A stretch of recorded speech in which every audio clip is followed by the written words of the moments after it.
Good morning, and thank you for taking time out of your busy schedules to participate in today's Federal Insights Exchange virtual session. My name is April Davis, and I'm the Director of Member Services at ACT-IAC. We do hope that the information that we provide today is a valuable resource for you. Before we get started, I would like to go over a few housekeeping items.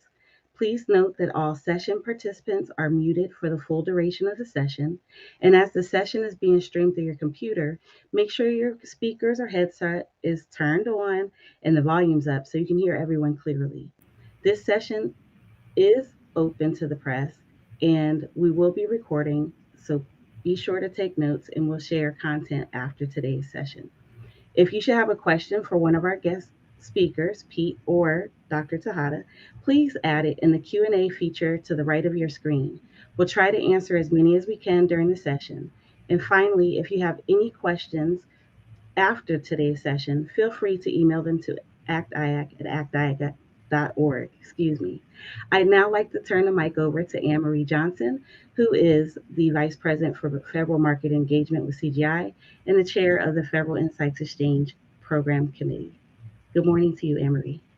Good morning, April, and good morning to our audience. This is the first Federal Insight Exchange program of the 2023 program year. Again, I am Anne Marie Johnson, Vice President for Federal Market Engagement with CGI Federal and the proud chair of the Federal Insights Exchange program, as well as a member of the IAC Executive Committee. Before we start our program, I would like to thank our corporate sponsor for the FIE program. Without sponsors, we are not able to bring you these substantive programs. If your company is interested in joining CGI as a sponsor, please reach out to Carol Miller at the ACT-IAC offices. The Federal Insights Exchange program has grown to 15 teams. We are seeking new volunteers across all of our teams. If you are interested in joining a team for 2023, please contact either April or myself. If you would like to lead a new team, please also contact us. We have an FIE playbook and many who are willing to mentor you to success. Our contact information was shown on the previous slide. It's also available on the ACT-IAC website. This slide summarizes several upcoming events. ACT-IAC believes in the power of collaboration, and we have several virtual and in-person events scheduled across the association with our community of interest meetings, forums, conferences, and more. Please visit the ACT-IAC website for additional information and registration. We have a few upcoming programs that may be of interest to you. Please take a moment to view them. Today's event is proudly brought to you by the EPA FIE Planning Team.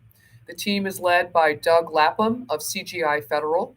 The session champion is Kathleen Bland with Highlight Technologies. We are honored and delighted to have Pete Saronis to moderate today's session. Pete is the founder and CEO of Dots and Bridges, LLC.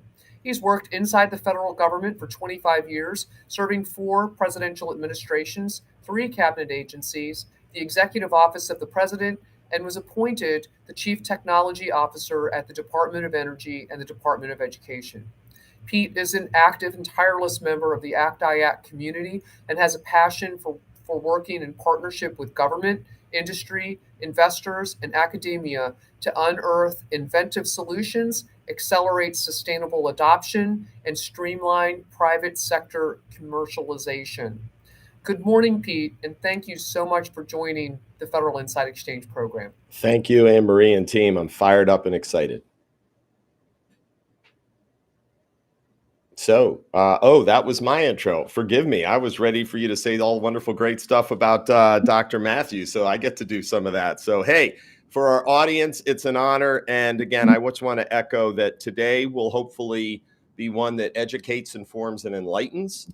I've had a chance to meet Matthew, and if you haven't Googled him already, please do. You'll just find more and more interesting factoids, and you'll recognize the passion and the purpose, which is what we hope to convey today, in addition to talk about the EPA and the activities happening. Today's topic, if I may, before I introduce Dr. Tejada, is one that permeates all of government. One just needs to Google, again, the words environmental justice, and you'll have a litany of opportunities to learn Its roots go back to the 60s. It's embedded in executive orders, past and present, but going back to previous administrations. It's a bipartisan topic.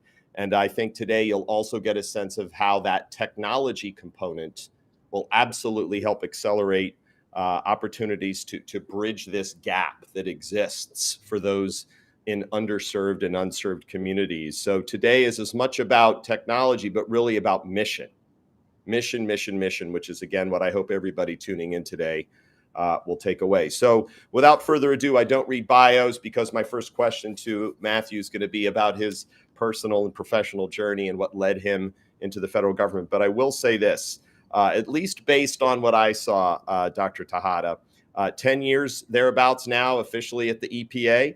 You are the Deputy Assistant Administrator for Environmental Justice, a term we're going to talk about in addition to words like fair treatment, meaningful involvement, Justice 40 will come up.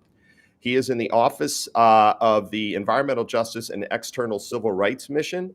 He comes to us by way of the University of Oxford, where he has a PhD and master's degree, and the University of Texas at Austin, where, like me, liberal arts dudes and dudettes, maybe things do work out for us at the end of the day, and by way of the town I grew up in, Silver Spring, Maryland. So Matthew, it is a joy and an honor to meet you. And like I said in our prep call, I hope you could open with just what brought you here, what fires you up every day, and talk a little bit about this topic and you and why you care so much.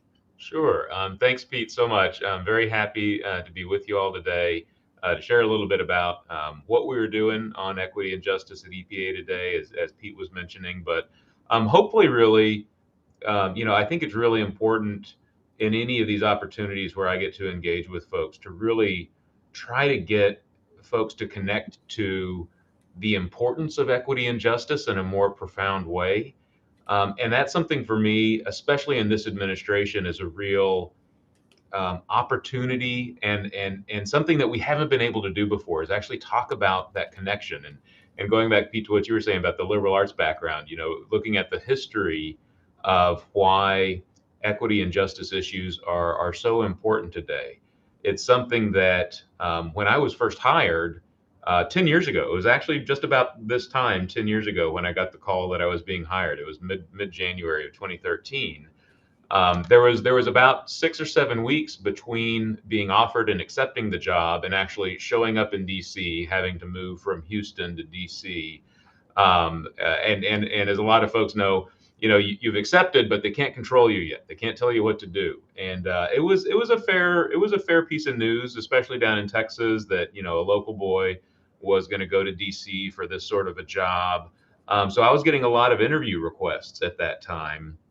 And they couldn't tell me I couldn't take those interview requests yet because I hadn't officially started. But it was causing some consternation, and this was during the Obama administration. So I actually had a fairly senior person from the Obama administration, a person of color, actually reached out to me in those intervening weeks and said, Matt, we're all excited for you, and we know a lot of folks are excited for you to start this job, and you're getting all these interview requests, and we can't tell you not to take them. We just want to tell you to be careful, and especially don't let any of those journalists trap you into talking about environmental racism. And that really blew my mind, because being told, don't talk about environmental racism. We talk about environmental justice at EPA, but don't let those journalists trick you into talking about environmental racism. I didn't understand what that person meant. It just didn't compute. And it took me, some time once I got into government, to really understand that we weren't really able to connect our mission of environmental justice with the history of why environmental justice is such an important issue. And this is really right now the first administration that isn't just allowing that, but with folks like the vice president, folks like Administrator Regan, folks like Jalon White Newsom over at the Council of Environmental Quality over at the White House. We're not just allowed to do it; we're encouraged to do it. We're really being urged to do it, which is so important, because when you look at a lot of folks trying to understand what is environmental justice, why is equity so important, you really have to understand that the issues that many communities of color, indigenous communities, and low income white communities, a lot of the issues that they face today in terms of, the preponderance of pollution sources being aggregated in their communities, the fact that many communities are still struggling with basic necessities like drinking water or wastewater services or safe housing or safe transportation. Those issues didn't happen by accident. They aren't the result of poor personal decision making or just economic consequences that are beyond our control.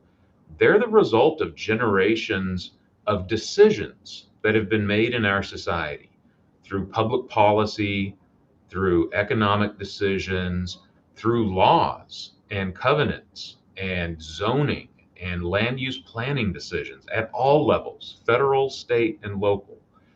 I was actually, just before we started, I was talking to one of a really good advocate and friend from Michigan, who works on drinking water issues in Michigan, and they're still really struggling to get folks to understand that a lot of the drinking water issues, a lot of those communities of color in Michigan that are struggling to really have a sustainable source of drinking water, it goes back to, investment decisions and the setting up of the suburbs and the creation of tax bases, in the 1930s and 40s. So you'll have a low income black community that's been there forever, but its tax base has been moved and all the investments have flowed with the tax base. And so now you have a white community right next door that has great drinking water and has all the services they need. And you have the black community right next door that doesn't have that and needs it, but they won't allow them to connect into their water system. Because why should we let the low income folks without the tax base, piggyback on ours, as if it's not, our responsibility societally to take care of it. And if you connect it to an understanding of those histories of why these things are still happening today, I think it helps people connect with the fact that no, it really is our responsibility, whether we're in government, whether we're in the private sector, whether we're in academia or nonprofits, that these issues of fairness, these issues of justice and equity, and eventually trying to actually attain that core American ideal of equality, we can't do those if we are blind to the very long histories of inequity and injustice and racism and classism that have pervaded our society for a very long time, and that the implications of those past decisions are in front of us today. They're in our hands. And that's something, just personally, Pete, for me, going back to kind of why I got into this. I kind of grew up in different worlds growing up. I'm a white man, but I come from a mixed ethnic background of being Hispanic. But my brothers and I, because my family grew up in New Mexico, and it's sometimes tough to get jobs in New Mexico. My parents moved to Texas because that's where the jobs were. So my brothers and I are the only part of our family that didn't grow up in northern New Mexico. And we wound up living, though, because my parents didn't have a lot of money coming out of New Mexico. We wound up growing up in a really low income, predominantly people of color community, for the first half of my childhood. And then, because the schools were really bad, we moved to the suburb right across the body of water from Fort Worth into Arlington. So I grew up seeing and being a part of different worlds, and I wasn't always, felt like I was fully a part of each of those worlds, but I was in those worlds. And I grew up with this incredible sense and awareness that things are different. Things were different once we moved to the suburb from where I was growing up in Fort Worth. And when we'd go back to see our family, every time we left North Texas, we'd go back to northern New Mexico, and things were different there. And it took me a long time to really kind of understand that, I had a real connection to this disparity, this injustice that exists. And the only things that I could really, make sense of it was it because that injustice existed because different people lived in different places. And that didn't seem right to me. And so throughout all of my educational experience, it took me some time to really figure out, you know, my personal desire and my personal anchoring to wanting to do something about basic unfairness in the world. And it was really once I started doing my graduate education and doing a lot of research in Eastern Europe, a lot of my research was with the advocates and the activists in Eastern Europe that were essentially fighting for justice. They wanted to protect the health of their communities. They wanted to protect the environments that their communities were tied to, and they didn't have the power to do that. And so I was exposed to a lot of that during my graduate education, and all I wanted to do was to go home and go back to Texas and do that. And it took me a while to find that. It took me over a year to finally find a place I could do that in Houston. But then spent 6 years, just cutting my teeth, figuring out EJ at the grassroots level. I made I made far more mistakes than things I got right over those 6 years. But somewhere in there managed to get enough of it right, that I was asked by EPA at some point to consider and apply for this career job. So I'm a career executive at EPA, not a political appointee. And now we're on the threshold after 10 years of being here at EPA of really doing something unprecedented and powerful, not just in the history of American government, but really in the history of government globally. The fact that we really have the support and the ability, both structurally, systemically, financially, to start addressing these historic inequities and injustices is a huge challenge, but is so incredibly important in terms of not just getting it right and proving to our society that this is the right thing to do and that we can get better results when we do it, but the chance to, for the first time in our country, start to address some of these generational injustices that people are still challenged by on a daily basis. Well, Matthew, and I'll go back between, as I said, Dr. Tejada, Matthew, probably won't say Matt, but my older brother is Matt. But listen, I don't know if there's been a better intro by a guest of mine in my 7 years post-government, but I am captivated.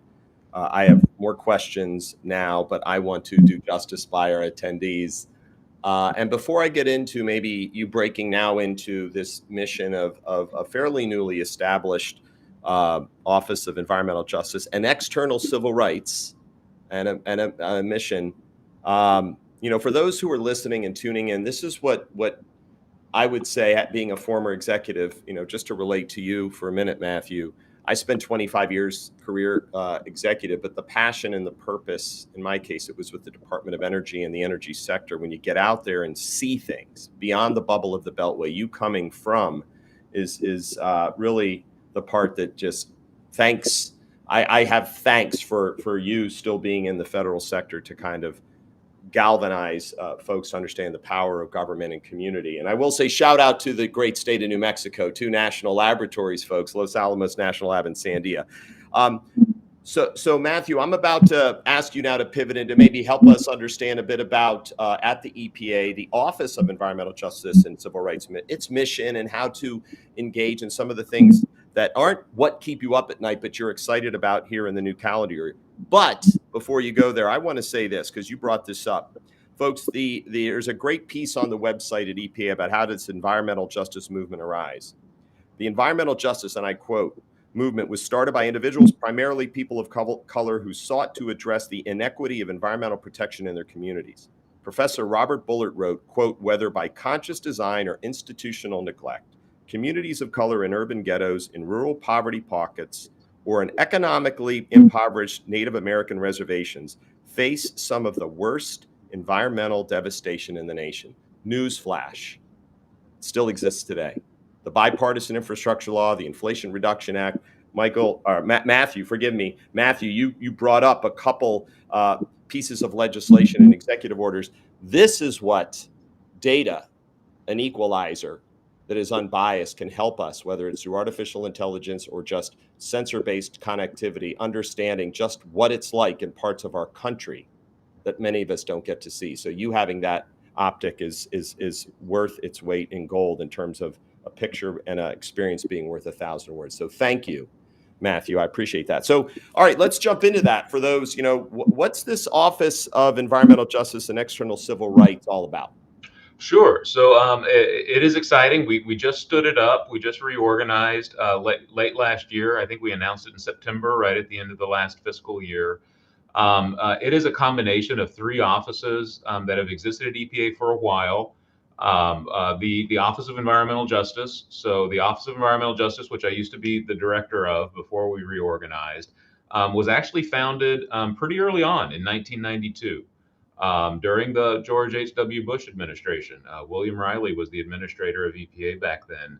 And it was in recognition of the fact that environmental justice advocates out there, starting in the early 1980s, but really, as you said in your opening, really with their roots in the civil rights movement of the 1960s, a lot of folks would look at Dr. Martin Luther King, whose birthday we just celebrated.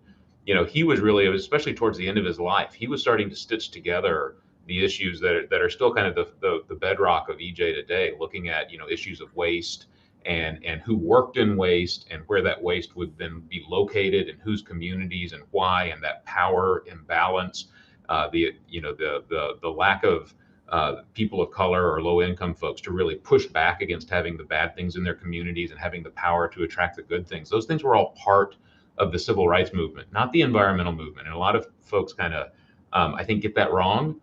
They think EJ is kind of the civil rights part of the environmental movement. It's really not. It's the environmental part of the civil rights movement. And that's been part of a lot of the tension, I think, between EJ and the environmental movement for some time. That tension still exists. But I think especially over the last few years, there's been a much greater awareness and investment by the environmental movement in trying to bridge that gap between the two of them. So it was really that movement that was pressuring the EPA.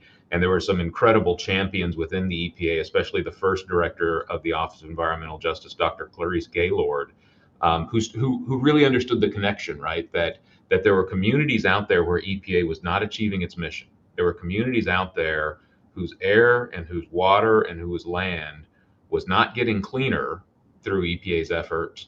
And as we like to, make sure we point out as well, especially in this administration, there are communities out there whose air and whose water and land have gotten worse during EPA's existence, that's not fair, and that is tied to these historic issues of racism and classism and government systems and structures not paying attention to those things, of government systems and structures, the policies we issue, the rules we issue, the permits we give to companies, that they've really been crafted, in a way to protect certain communities at the expense many times of other communities. And those other communities that have borne that expense are those same communities. They're communities of color and they're low income and indigenous communities across the United States. So it was really in recognition of that that the office was first started back in 1992.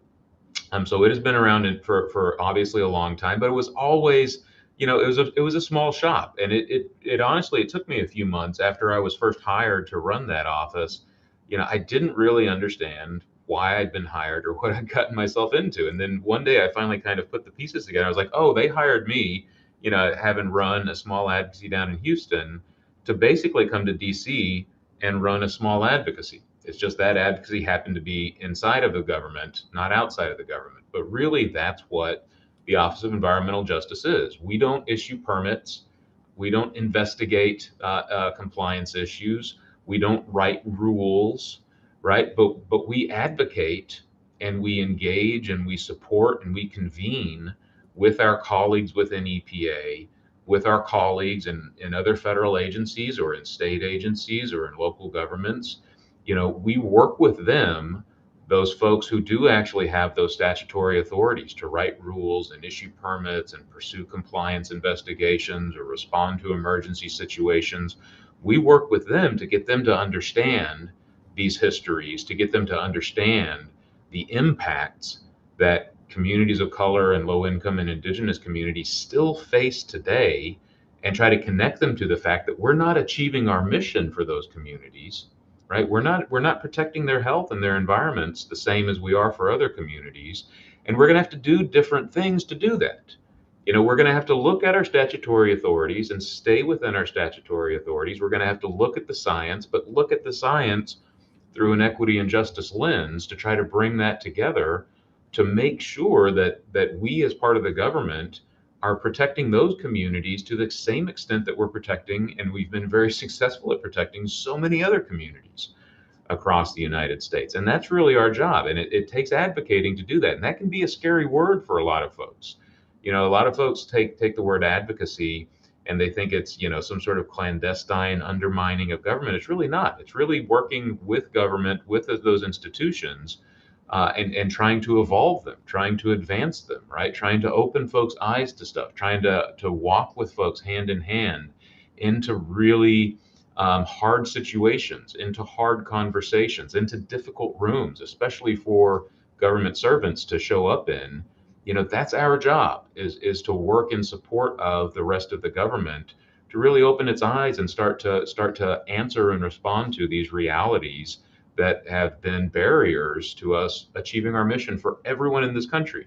And a lot of folks, you know, one of the questions that's in the EJ space, you know, we need a law for EJ to tell everyone to do this. And I'm like, well, you know, that might help us get there more quickly because it would remove a lot of the conversation that people keep having about it. But I'm pretty sure the Clean Air Act doesn't say, you know, once 90% of the people in the country have clean air, we can stop. Oh. It's about everyone should have clean air, right? The Safe Drinking Water Act doesn't say, well, once 85% of the people have safe drinking water, you can go home.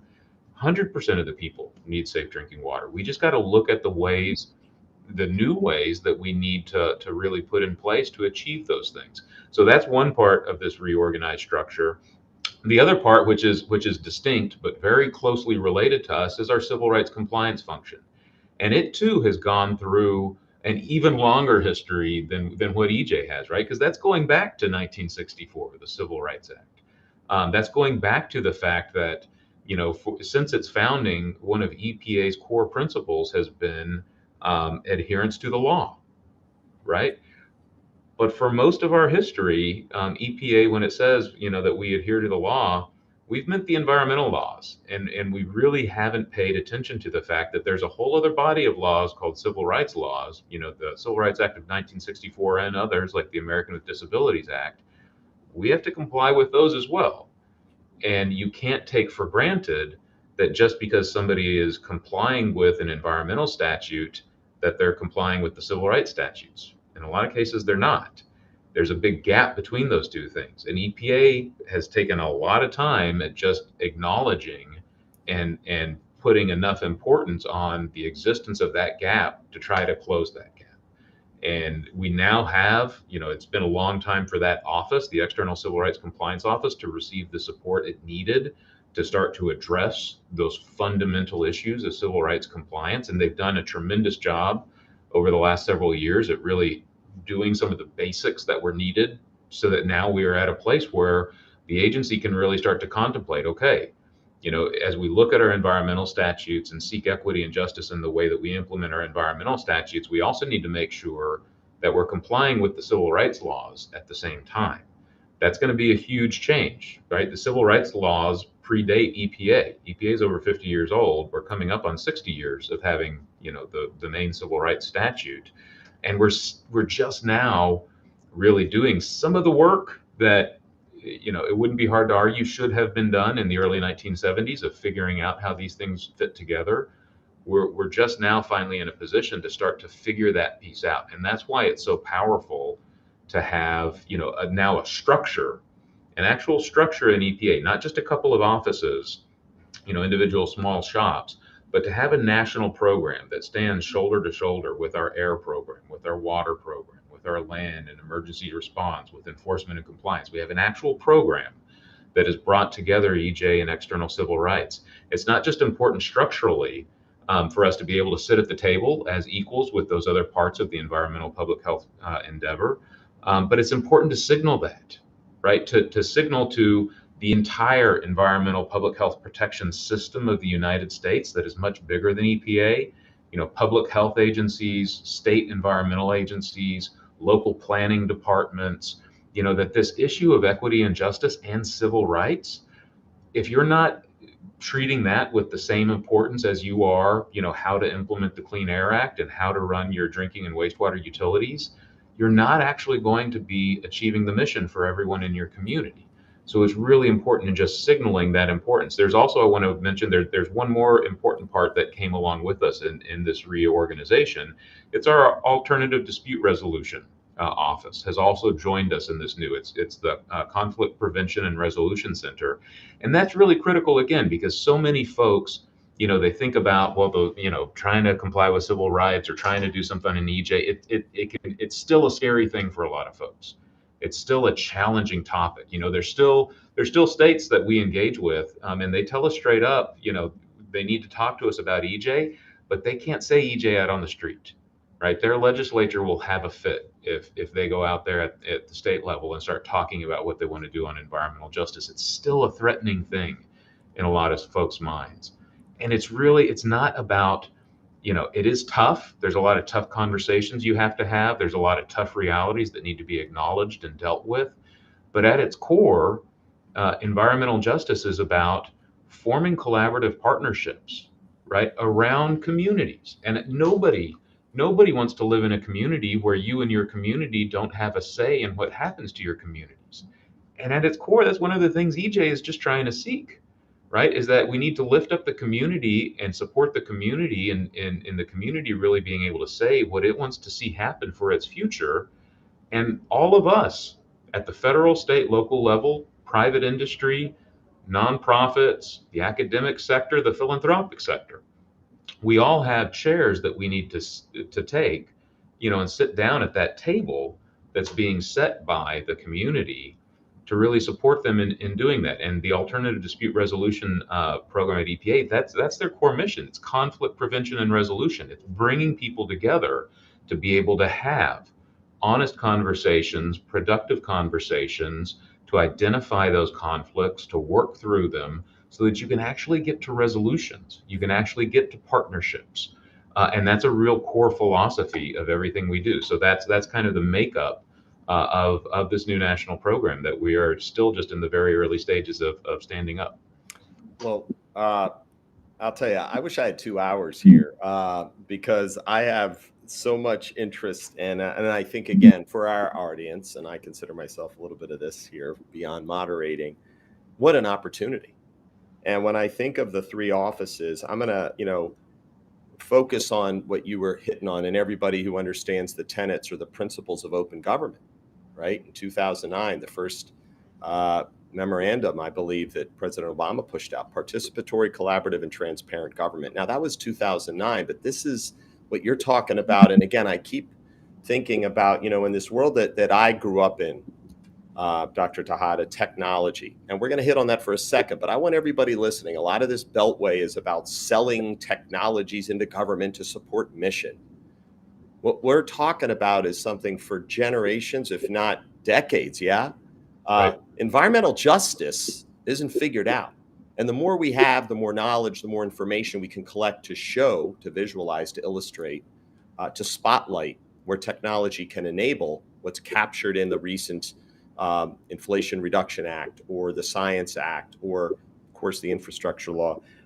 This is where our country needs the most help, in regions in Alaska where we have, the Native American and we have these indigenous populations. It's really amazing. And when you live in the Beltway, it's just, we got more Wi-Fi, as I say, and malls and highways and roads. And the minute you leave, I was down in North Carolina not too long ago, and it's just a different world outside the Beltway. And that was still a high-tech area. But I say, talk to our friends in the Western Area Power Administration, the Bonneville Power Administration, where people, hope their lights turn on, when there's an outage, and having that resilience. So very, very, very, very interesting organization you have built there. So what I'd like to do, Dr. Tejada, is talk a little bit about that partnership theme, right? In government, here in Federal Insights Exchange, ACT-IAC, it's the mantra. And there is a federal interagency working group on environmental justice I'd like you to maybe address. At least the last I saw, there was 17 federal agencies involved. So teeing you up there for a minute. But I will say this. You all heard Dr. Tejada talk about laws and regulations and certain acts. The National Environmental Policy Act, NEPA, has been called the Magna Carta of the federal environmental laws. It's been around for a while. Read about it. Do your homework. Please read that. Also, the term environmental justice, I will quote, the fair treatment and meaningful involvement of all people, regardless of race, color, national origin, or income, with respect to the development, implementation, and enforcement of environmental laws, regs, and policies. They use words fair treatment, and meaningful involvement. I won't read those. Understand those terms to what Dr. Tejada is addressing. The more you know, the more you'll be able to have conversations with folks like Dr. Tejada and others. And if you are, for all my techie friends out there, thinking you've got the solution, make sure your capability meets the mission being environmental justice. So I'll get off that soapbox there for a minute there, Dr. Tejada. But yes, can you talk about some of the collaboration that is happening across government and what you're hoping to see more of? Sure. I mean, there really has been a huge shift in this administration through a number of the executive orders that the president has issued in his first couple of years, really the ones he issued in his first week of office, that have elevated environmental justice for a long time. EPA really sat in the driver's seat for the federal government, leading environmental justice efforts, which we probably did about as much with as we could. For many folks that work in the federal government, it can be kind of an awkward scenario when one agency is kind of in charge of telling other agencies what they should be doing. So in a powerful way, President Biden has elevated that mandate and that sort of responsibility back to the White House. So we do have a much more empowered Council on Environmental Quality, really providing that direct leadership across federal agency efforts, bringing in some accountability to it as well through several things. One of those is, of course, the Justice 40 effort, the mandate contained in Executive Order 14008. That 40% of the benefits of certain federal programs flow to disadvantaged communities. There's still a lot to be done in terms of the implementation of that order. We have now an actual map of the United States of what the disadvantaged communities are, which is a huge advancement. Right? We've had EJ Screen in the public domain for 7 or 8 years, but EJ Screen from EPA is a really powerful tool, but it was not designed to actually delineate EJ communities. We've actually tried really hard not to delineate EJ communities because we didn't have a policy question or really a political mandate to do that. So EJ Screen is a broad, analytical tool for EJ purposes. But we now have the Climate Economic Justice Screening tool that was custom designed to actually say, these places are disadvantaged communities, these places are not, for purposes of Justice 40. So that has happened. But just from the fact that the mandate through the CEQ and its efforts is out there has caused so much to happen, not just at the federal level, right? Not just in terms of, we have been engaging with programs that I wanted to engage with since I first got here, but just never really had the entree to do it. Those people have been running into our arms since Justice 40 was put on paper, saying, "Oh, we got to figure this out. We got to make sure, this program, this grant, this effort. We've got to make sure that it's going to the places that need it the most and deserve it the most." And at its core, right, going back to that history, that's what Justice 40 is about. That there are communities out there that haven't received their fair share for generations, for decades, for centuries. In many instances, especially when you're talking about indigenous communities, right? They've been mistreated in this way since before the United States was a place. For many historic Black communities, centuries of this. So Justice 40 is really about making sure that government programs that benefit communities, that the fair share go to those communities where they haven't been getting to. So just that imperative and that mandate has really caused a lot of thinking by federal programs, not just at EPA, but across the entire federal family. It's also caused that to happen at the state and local level. There are states out there, I'm not going to call them by name, but there are states out there that have come to us and said, hey, we were looking at our definition of disadvantaged communities for things like, the water infrastructure funding. And this was before the CJUS tool was even released, right? But they were like, we're really starting to ask ourselves some tough questions about, well, why do a couple dozen communities in our state, why do they just never have clean water? And then we started thinking about, well, we have the money in our state to give them the clean water, but did it ever get to them? And when we checked, it was like, no, we don't really fund them the way that we probably should. And that's tied to, some of those systems and structures, right? The algorithm they have, the equation they use to allocate money to different places. And there's some states that have gone in there and they've turned those algorithms and equations on their head. And money has already started to flow in completely different directions. And those places that used to receive a lot of money have seen that and have raised a lot of hell.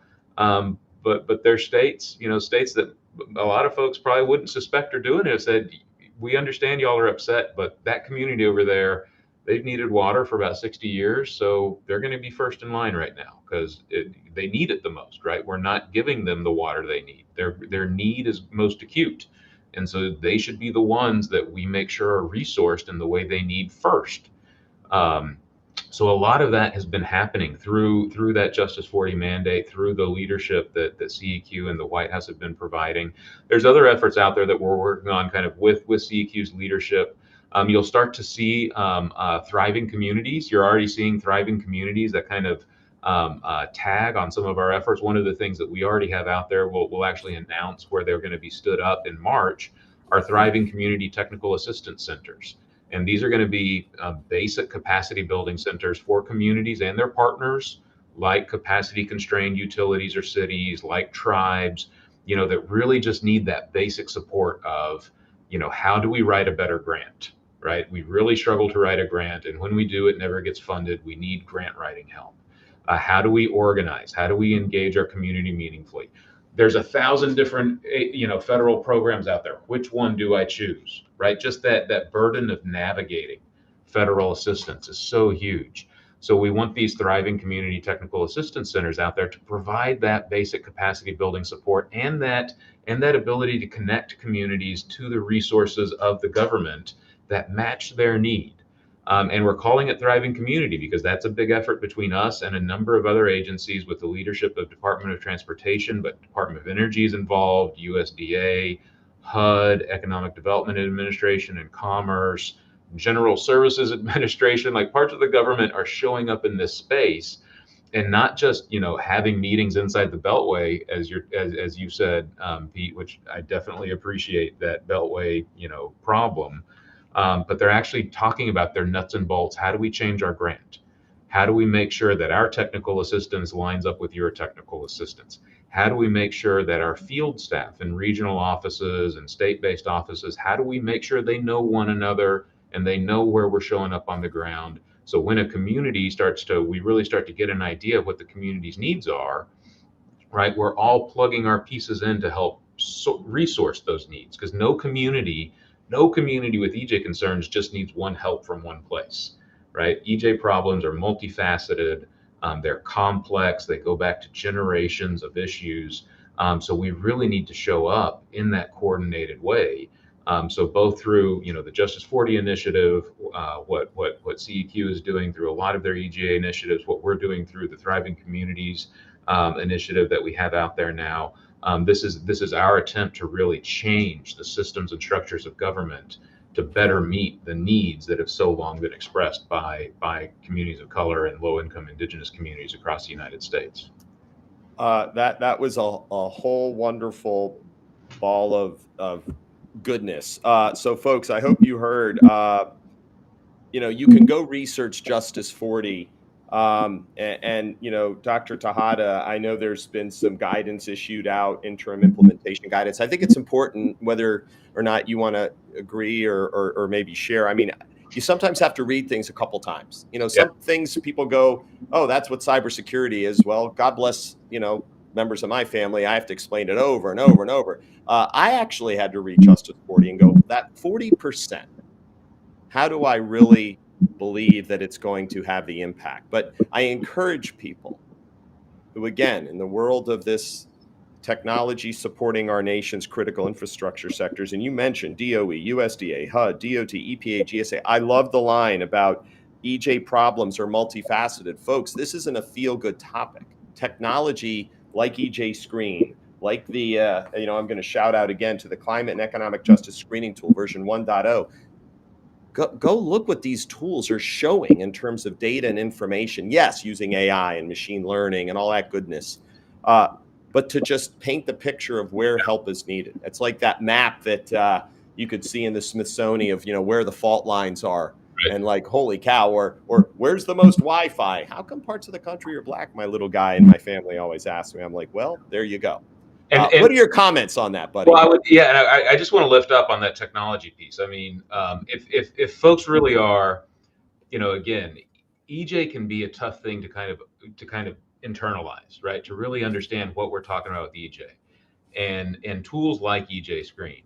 I knew about EJ Screen before I was hired. I'd heard a couple years before I was hired, hey, EPA is going to build this tool that's going to let you actually analyze for disproportionate burdens and vulnerability at a very fine scale. And I was actually, I'd been told it was going to be released like in 2011, and I was writing grant proposals positing that I would use this tool, in advocacy projects around the Houston and Gulf Coast area, thinking it'd be out there. And then I got hired in 2013, and I showed up, and I was like, "Where is EJ Screen?" And they're like, "We're still working on it." So it took a minute to finish it off, and then once we finished it off, the earliest kind of big lesson about being in government was, I'd just supposed that when we finish this tool, we'd release it. And somebody said, "What? You want to release this?" We weren't thinking about that. It took another year and a half of some pretty strident work to get EPA out the door, but we had just created this thing, and our political leadership and other folks at that time, they kept asking, "Well, why should we release this thing? What do you use it for?" And I wanted to say, "We don't know." Until we release it, we won't know. But I had to give them an answer. And the answer I would mostly lead with is, well, EJ Screen is a tool for folks to come together and have a conversation. Yes. And that seemed so weak to me back then. Like, I used to press the team all the time, like, don't we have anything better? Don't we have a better example? And they're like, we just don't really know yet. So I would tell folks, EJ Screen is a tool for folks to come together and have a conversation. To this day, now that it has been out in the public domain for 7 or 8 years, EJ Screen gets used in all sorts of incredibly powerful ways. The most powerful way EJ Screen is used is for people to come together and have a conversation, because it demystifies what people are talking about. It uses data. It makes that data transparent. It makes it meaningful. It puts it out there just in a real simple, straightforward way. And it allows folks, community members to talk to other community members to talk to their local government, us to talk to a state. You look at EJ Screen, you're like, it's really red in this place. What the hell's going on there? Can we talk about what's going on there? Because all that red probably means that people are, they're breathing junk, and they don't have their health protected, that kids are suffering. Can we talk about what's going on there? And it is so powerful at doing that. So if you're not using any of these tools, and they're only going to proliferate, they're already proliferating. There's multiple tools created by federal agencies now looking at equity and justice issues. States are creating their own tools. Some local governments and regional governments are creating their own tools. And a lot of people are like, well, which one do I use? How do I use them together? I'm like, I don't care. Use them all. Learn how to use one. And then when you see those other ones, oh, this one lets me do this piece, and this one shows me this aspect. Right? Learn how to use one, and EJ Screen is a good kind of entry gateway to it, that you will soon then start using a bunch of other more specific, more refined ones to really start to open your eyes to what is potentially happening on the ground, so that you can really go to the ground, understand what's happening, and understand what needs to change from whatever it is you're responsible for in the private sector or public sector or anything else. You'll be able to start to make that connection between the thing that you have in your hand and how it can potentially change or be applied in a way that helps to actually meet the need of the community that has that need. Dr. Tejada, I have a question, and I think maybe some people in the audience may have the same.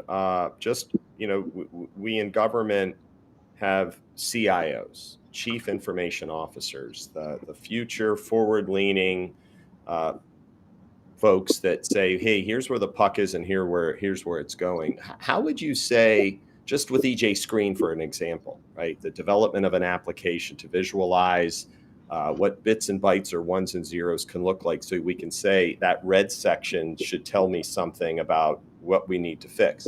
How do you, in your role, find that relationship with that what used to be, and I was one of them back in the day, well, they just keep the lights on. They're the network people. Shout out to Vaughn Noga at EPA, who big brother from another mother, but they're more than that. How is the collaboration with the technology community as a result of this environmental justice visualization, learn about it, evolving?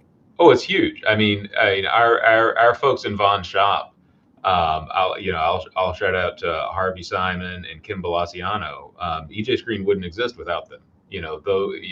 Not just folks that are in there keeping the lights on, but folks that are really providing us the support and the insight and the bridging between, okay, what are you talking about, and what do you want the result to look like, and how do we work together to make that thing happen? We wouldn't have tools like EJ Screen without those folks, not just being service providers to us, but being partners in the work and in the mission, right? And there's other things we're looking at now in terms of, okay, so we have these tools that really show what the needs are on the ground. How can we show up where and how we are showing up, right? How can we bring the transparency to, and going back to Justice 40, right? One of the thing that we're still really wrestling with is how do we start to visualize where the benefits of government effort flow, right? Where, from a grant, from, enforcement work, from, the permits that are issued or whatever else is going to be caught up in Justice 40, how do we really show where those things touch down across the United States? That's going to be a huge effort. That's a huge data effort. And then the visualization and the accountability piece will come from that. But there's a huge effort there, right? And again, this goes back to basic issues of equity and justice within the government.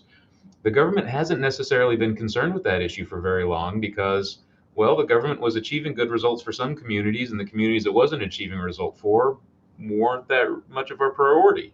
But now they are. And so now we've got to go back and we've got to look at and challenge ourselves on some of those assumptions. And a lot of the systems and structures that have been set up for a long time, we've got to go back and say, well, those aren't going to work if we really want to see, the community that needs and deserves things the most, are they getting them?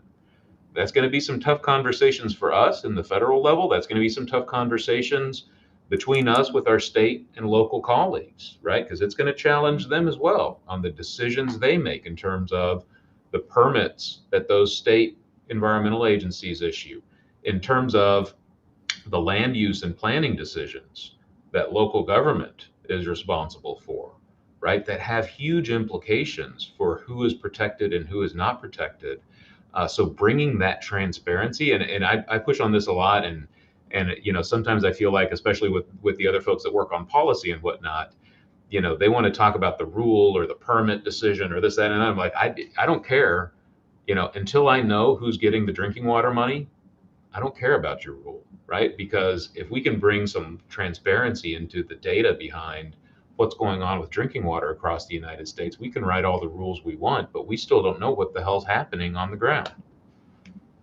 Dr. Tejada, I love it, man. I tell you what, I would work with you and for you in a New York minute. We're at 10:53. So what I like to do for my colleagues out there supporting this effort, we're going to close here in a minute with a parting shot, which I think this entire conversation has been a parting shot on behalf of you. So I'm going to give you a minute to think about what you want to leave with the audience, Dr. Tejada. And I just want to close out for, again, after you talk, it makes me think about what our audience might want to look into. Justice 40 is something folks should Google, but what it really speaks to are things called covered programs. And I will say this to those who are selling into the government, think about solving mission problems in these areas, because there's 7 of them aligned with Justice 40. Climate change, clean energy and energy efficiency, clean transit, affordable and sustainable housing, training and workforce development, remediation and reduction of legacy pollution, and development of critical clean water and wastewater infrastructure. Do the math and think about what agencies are responsible for that, and understand, as Dr. Tejada pointed out, this is pervasive. What an opportunity to help the government move the needle through technology, through policy formulation, but also through collaboration and the principles of open government. That's my parting shot. So, Dr. Tejada, what do you want to leave with the audience before we give the mic back to our dear friend Anne Marie?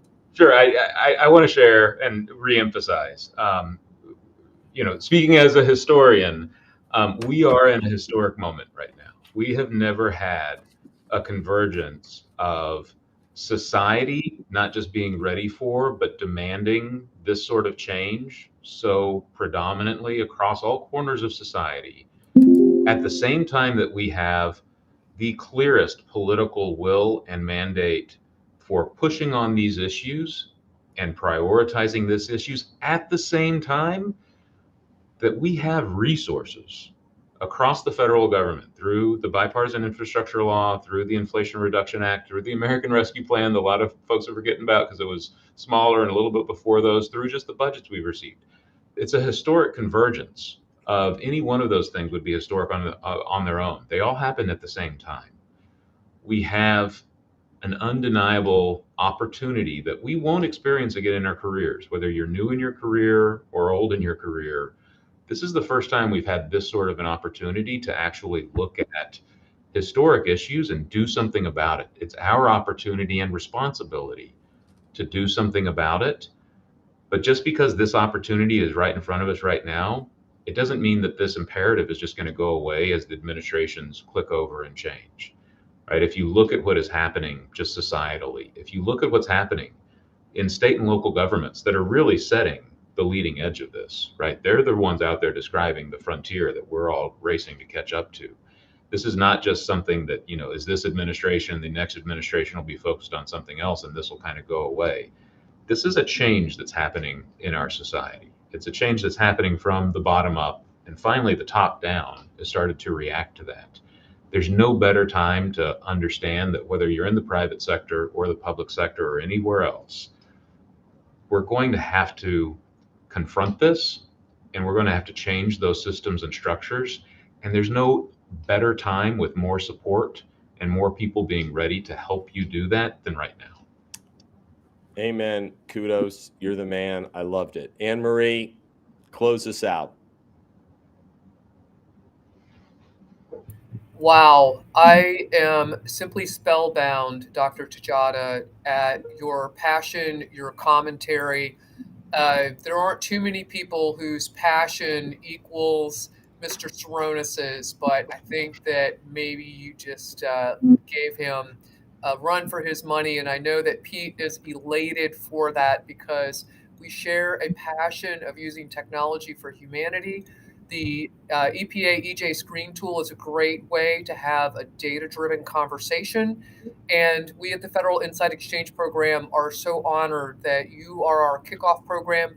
We would love to have you back again. We'd love to explore doing a podcast with you and keep the conversation going. I'd like to thank our audience for joining us today. You will be receiving a post-event survey via email. The session will be available on CVent in the on-demand section, so please be on the lookout for it and let your friends know, yes, they can listen to this exciting conversation. Please take a moment to fill out the survey, answer those questions. Your feedback is essential to helping us to craft the right programs for the association. To find out about the next series of events from ACT-IAC, please visit our website at actiac.org. Take care and have a great rest of your day. Thank you.